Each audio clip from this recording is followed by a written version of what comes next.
चलो बच्चों, आइए प्रश्न को देखते हैं। निम्नलिखित समीकरणों को अंतःखंड रूप में परिवर्तित कीजिए और अक्षों पर इनके द्वारा काटे गए अंतःखंड ज्ञात कीजिए। और समीकरण अपने को दे रखी है 3x माइनस में y बराबर में 4।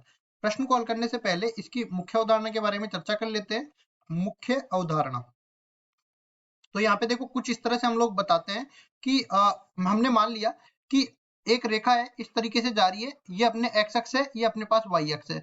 ये हमने a बिंदु मान लिया, a बिंदु के निर्देशांक है a,0। b बिंदु मान लिया, b बिंदु के निर्देशांक है 0,b के बराबर। तो अंतःखंड रूप में रेखा का समीकरण होता है, लिखते हैं अंतःखंड रूप में रेखा का समीकरण। रेखा का समीकरण क्या बन जाएगा? ये बन जाएगा x बटा में a और प्लस में y बटा में b और बराबर में 1। यहाँ पे a जो होता है x अक्ष अंतःखंड के नाम से जाना जाता है और b जो होता है वो y अंतःखंड के नाम से जाना जाता है। अब होता है सामान्य समीकरण को अंतःखंड रूप में परिवर्तित करना। तो लिखेंगे सामान्य समीकरण को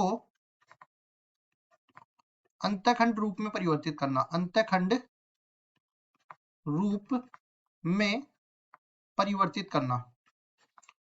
इसको मैंने थोड़ा गलत लिख दिया, अंतःरूप ही लिख दिया। ठीक कर लेते हैं, अंतःखंड रूप लिखते हैं।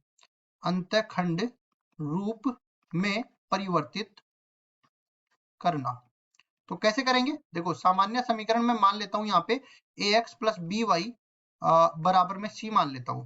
तो यहाँ से क्या करेंगे? देखो, मेरे को क्या करना है, इस रूप में परिवर्तित करना है। तो पहले तो क्या करूंगा मैं, ये c का भाग दे दूंगा दोनों तरफ। तो ये क्या बनेगा, ax बटा में c प्लस बी वाई बटा में c और बराबर में बराबर में हो जाएगा ये 1 के बराबर। मतलब इधर तो मेरे को 1 लाना है। उसके बाद देखो, ये x का जो गुणांक है a, ये नीचे जाएगा इसके। तो ये क्या बन जाएगा, x बटा में c बटा में a और प्लस में y बटा में c बटा में b बराबर में 1 बन जाएगा। तो ये c बटा a तो इसका x अंतःखंड कहलाएगा और c बटा b जो है इसका y अंतःखंड कहलाएगा। तो देखो, इसको कैसे लिखेंगे? अब जो समीकरण दे रखा है उसको लिखते हैं।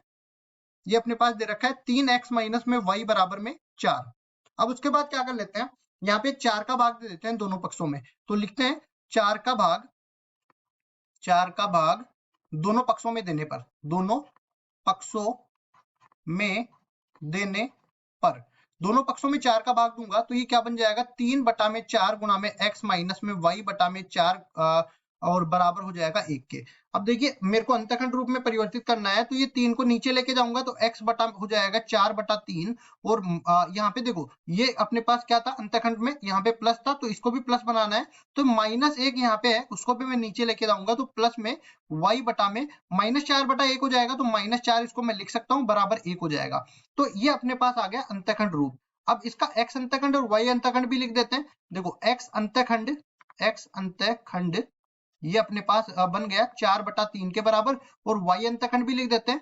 y अंतःखंड ये अपने पास बन जाएगा किसके बराबर, ये बन जाएगा -4 के बराबर।